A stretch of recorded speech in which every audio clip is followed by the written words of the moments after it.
کہ میرے دوستوں آپ ان وہابیوں سے ہوشیار ہو جائیے، ان سے دور رہیے، کیونکہ میل جول غلط ملت کی وجہ سے یہ وہابیت پوری تیزی کے ساتھ پھیل رہی ہے۔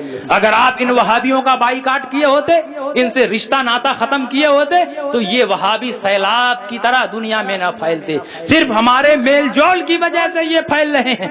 ایک مرتبہ ہالینڈ میں میں تقریر کر رہا تھا، ایک صاحب نے مجھ سے پوچھا کہ آپ جب سے ہالینڈ میں آئے ہیں کل ہی وہابیوں کے خلاف تقریر کر رہے ہیں۔ میں نے کہا یہ غلط ہے، صرف وہابیوں کے خلاف نہیں قادیانیوں کے خلاف بھی تقریر کر رہا ہوں، کیونکہ یورپ میں دو ہی فتنے تیزی کے ساتھ سر ابھار رہے ہیں، ایک وہابیت، دوسرے قادیانیت۔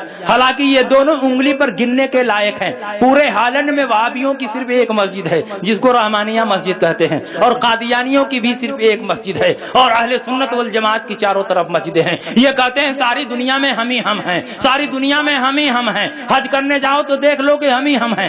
ارے نادانو، سعودیہ عربیہ بلکہ خاص طور پر حرمین طیبین کے علاوہ پوری دنیا میں کہیں بھی چلے جاؤ اہل سنت والجماعت کا غلغلہ ہے، گلی گلی میں مصطفیٰ جان رحمت کا ترانہ ہے، گلی گلی میں یا نبی سلام علیک یا رسول سلام علیک پڑھا جا رہا ہے، جگہ جگہ اعلیٰ حضرت کا تذکرہ ہو رہا ہے۔ مجھے جرمنی جانے کا اتفاق ہوا، فرانس جانے کا اتفاق ہوا، بیلجیم جانے کا اتفاق ہوا، بروسل جانے کا اتفاق ہوا، اور مجھے پیرس بھی جانے کا اتفاق ہوا، لیکن خدا کی قسم جہاں جہاں گیا ہر جگہ مسلک اعلیٰ حضرت پوری تیزی کے ساتھ آگے بڑھ رہا ہے۔ مسلک اعلیٰ حضرت کا ترانہ، اعلیٰ حضرت فاضل بریلوی کی نعتیں ہر آدمی کی زبان پر گونج رہی ہیں۔ آدمی ڈچ زبان میں نعتیں لکھ کر اعلیٰ حضرت کی پڑھ رہا ہے، انگلش میں نعتیں لکھا ہے، اعلیٰ حضرت کی نعتیں پڑھ رہا ہے۔ بوڑھے بوڑھے لوگ جن کے پاس آواز نہیں ہے وہ بھی لمیات نذیر و کفی نذرین اپنے انداز میں گنگنا رہے ہیں۔ ہم لوگوں کو تو اعلیٰ حضرت کا ایک بھی کلام پورا یاد نہیں ہے، لیکن خدا کی قسم میں نے ہالینڈ میں دیکھا کہ جب وہاں میلاد ہوتی ہے اور سارے بڑے بوڑھے جمع ہوتے ہیں تو ایک لائن سے نعت خوانی شروع ہو جاتی ہے۔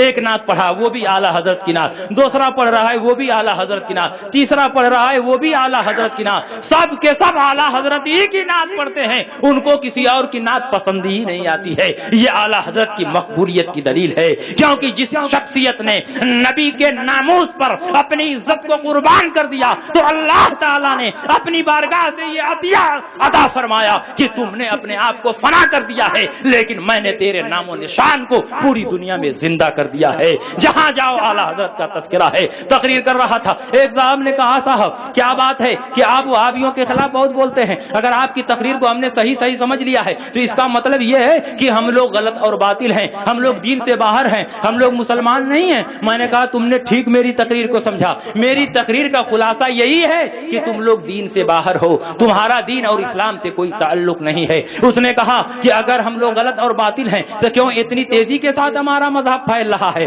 پوری سنی آبادی میں اگر ایک وہابی پیدا ہو جائے تو دھیرے دھیرے وہ وہابی سارے سنیوں کو وہابی بنا دیتا ہے، لیکن یہ سارے سنی مل کر اس ایک وہابی کو سنی نہیں بنا پاتے۔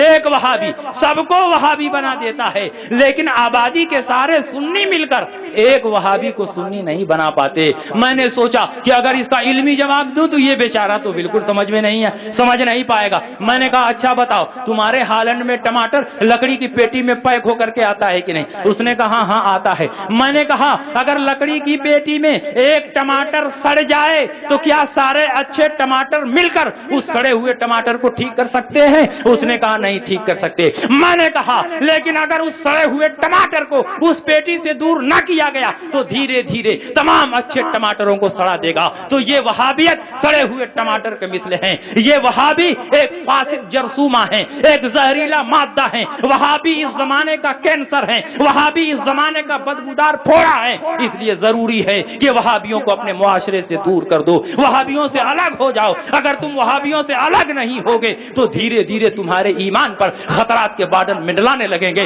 میرے دوستو بہت کچھ سوچ کے آیا تھا، لیکن جو سوچ کے آیا تھا اس پر تقریر ہی نہیں ہوئی۔ بارش نے اس تمام خاکے کو دھل دیا اور جب اسٹیج پر بیٹھا تو ایک دوسری آیت پڑھ لی اور اسی کے اوپر تقریر ہوئی۔ خیر اللہ کا کرم ہے کہ اتنے لوگ سنجیدگی سے سنتے رہے۔